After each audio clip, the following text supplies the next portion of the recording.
자, 안녕하세요. 자, 오늘은 여러 가지 운동에 대해서 배워보도록 하는 시간 가지겠습니다. 자, 힘이 작용하지 않고 운동하는 것들을 배우도록 하겠습니다. 자, 여기서 제일 어려운 거는 뭐냐면 속력은 시간분의 거리, 요건 아는 문제죠. 거리를 시간으로 나누게 되면 속력을 나타냅니다. 그죠? 그래서 우사인 볼트 같은 경우는 100m를 얼마 만에 뛰어요? 10초 안 걸리죠. 그러면 100m를 10초 만에 뛴다고 생각하면 1초에 10m나 갑니다. 오, 우리처럼 보폭이 짧은 사람들은 1초에 10m 갈라 그러면 다리를 엄청 많이 바꿔야 되겠죠. 그죠? 근데 우사인 볼트는 그만큼 길이도 길고 보폭도 크니까 가능하겠죠. 그죠? 자, 그러면 요 딱정벌레처럼 생긴 거 보이시죠? 요거 꼭 외우셔야 됩니다. 거속시라고 외우시면 되겠습니다. 거속시라고 외우고 나서 거리는 속력 곱하기 시간 이렇게 생각하시면 됩니다. 그리고 속력은 거리를 시간으로 나눈 값이고 또는 시간은 거리를 속력으로 나눈 값이다 라고 생각하시면 됩니다. 그러면 이제 보통 평균적으로 나오는 내용들이죠. 이거 초등학교 때 배웠던 내용입니다. 36km/h를 m/s 단위로 고치면 10m/s가 됩니다. 그럼 어떻게 바꾸는지 한번 해볼까요? 자, 36에서 킬로미터를 미터로 바꾸려면 킬로는 1000배라는 뜻이죠. 그래서 1000을 곱하면 됩니다. 그러면 36,000m가 나오죠. 그리고 밑에 아워 단위가 있는데 아워는 1시간은 3600초입니다. 그래서 단위를 미터 퍼 세크로 맞추고 나서 숫자를 마저 계산하시게 되면 얼마가 나올까요? 10이 나오죠. 그래서 10m 퍼 세크가 됩니다. 근데 여기서 우리가 한번 좀 생각해 볼 부분은 킬로미터 퍼 아워 단위와 미터 퍼 세크 단위 중에서 어느 것이 큰 단위일까요? 단위가 크면 숫자가 작아지게 되어 있거든요. 왜냐하면 1km는 1000m니까 킬로미터 단위가 크니까 앞에 숫자가 1이죠. 작아지죠. 그죠? 그처럼 숫자가 작아지니까 두 개를 비교하니까 오히려 미터 퍼 세크 단위가 숫자가 작아요. 그죠? 그렇다는 얘기는 미터 퍼 세크 단위가 킬로미터 퍼 아워보다 더 큰 단위다라는 것을 알 수가 있습니다. 믿기지 않죠. 근데 왜 그러냐면 단위를 보면 킬로미터의 킬로는 1000배지만 밑에 분모에 있는 아워는 초에 비해서 3600배죠. 분자는 1000배가 되었고 분모가 3600배가 되었기 때문에 오히려 단위는 작아졌다라고 할 수가 있습니다.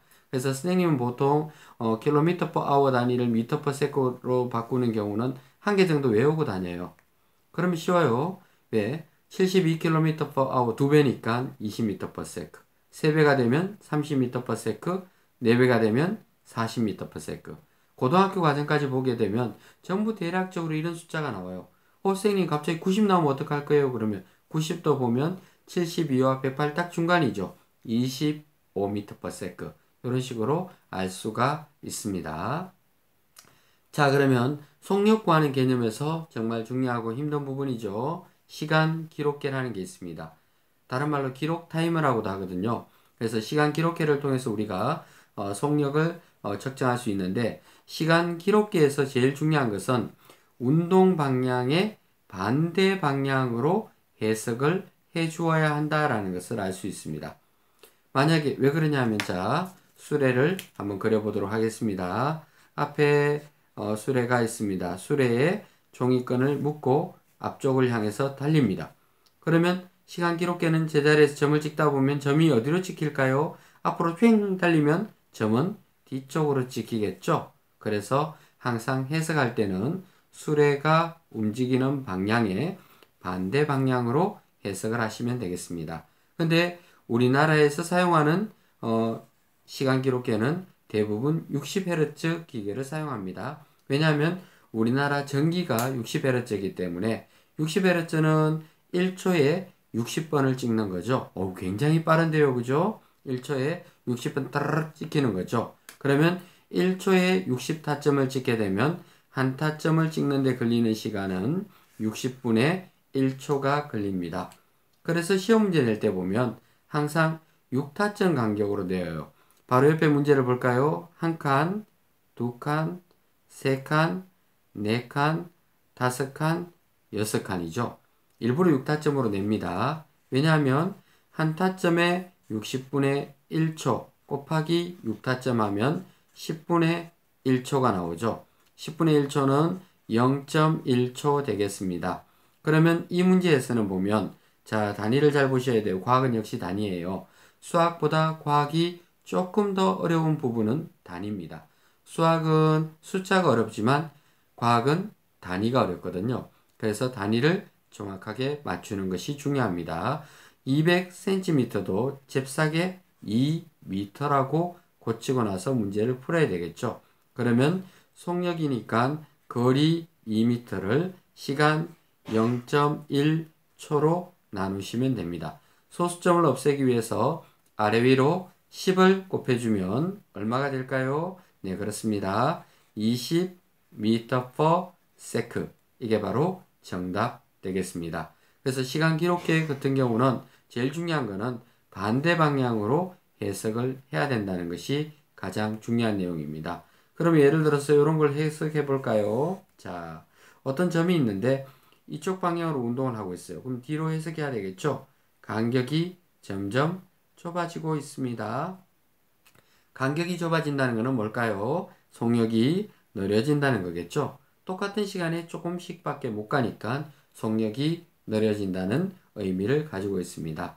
자, 그러면 저희가 지금 현재 힘이 전혀 작용하지 않는 운동에 대해서 하기 전에 속력이라는 개념을 알아본 겁니다. 속력이라는 개념에서는 역시 거속시와 그리고 한 개쯤 외워주는 게 좋다 그랬죠. 그래서 36km/h는 10m/s다 외워주는 것이 좋습니다. 그리고 시간 기록계의 해석하는 방법과 그리고 시간 기록계를 통해서 속력을 구하는 방법을 알아보았습니다. 자, 그 다음 내용 들어가도록 하겠습니다. 자, 힘이 전혀 작용하지 않으면 어떤 운동을 할까요? 당연히 등속 직선 운동 나와 있죠. 근데 정지해 있는 물체는 힘이 작용하지 않으면 그대로 정지해 있겠죠. 근데 이미 운동을 시작한 경우가 있습니다.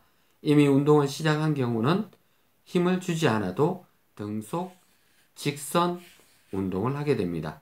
등속은 속력이 변하지 않죠. 같을 등자니까 속력이 같다. 직선은 방향이 바뀌지 않고 똑바로 간다는 의미를 가지고 있습니다. 그래서 아무런 힘을 주지 않았기 때문에 많은 학생들이 이 부분에서 또 궁금해하는 점이 있어요. 왜? 선생님 힘도 주지 않았는데 처음에는 어떻게 움직였어요? 자, 이런 경우 있어요. 어떤 매끄러운 면이 있어서 내려오는데 평행해집니다. 그러면 처음에 내려올 때는 중력이라는 힘을 받아서 속력이 점점 빨라지겠죠. 정지한 물체도 속력이 생겨납니다.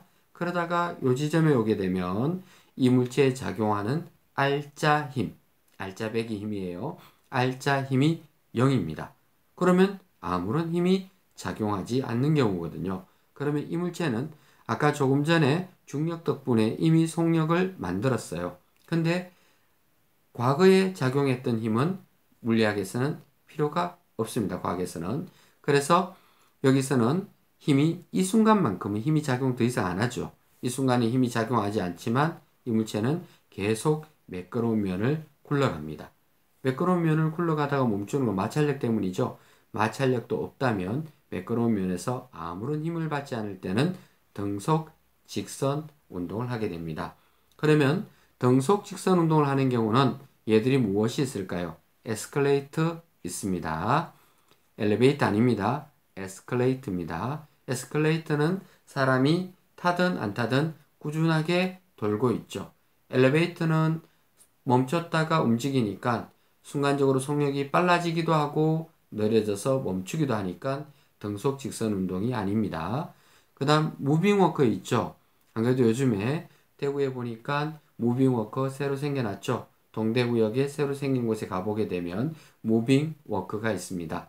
걷기 싫으면 거기 올라타고 있으면 자연스럽게 가는 거죠. 또는 리프트. 선생님은 타본 적이 없지만 리프트도 보게 되면 일정한 속력으로 의자 있죠. 의자에 앉아가지고 스키 탈 때 그렇죠. 리프트.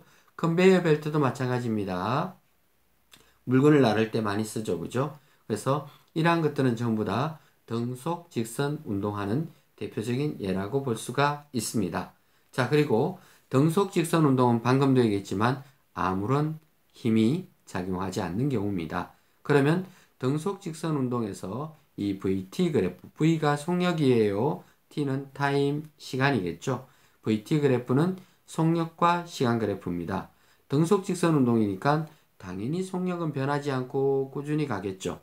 그럼 이 그래프에서 제일 중요한 거는 바로 면적입니다. 요 선의 아래쪽 면적을 체크하셔야 됩니다. 아래쪽 면적은 뭐에 해당될까요? 바로 이동거리에 해당됩니다. 왜냐하면 면적이라는 것은 가로 곱하기 세로죠.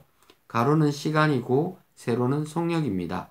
그럼 속력 곱하기 시간이라는 것은 곧 이동거리이기 때문에 이 그래프에서 면적은 이동거리를 뜻합니다.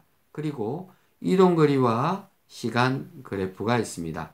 이동거리와 시간 그래프는 보통 ST 그래프다라고 얘기를 합니다. 그럼 여기서는 기울기가 무엇을 의미하는지를 명확하게 알 필요가 있죠. 기울기라는 말 뜻은 밑변분의 높이죠. 높이를 밑변으로 나눈 값을 기울기라고 합니다.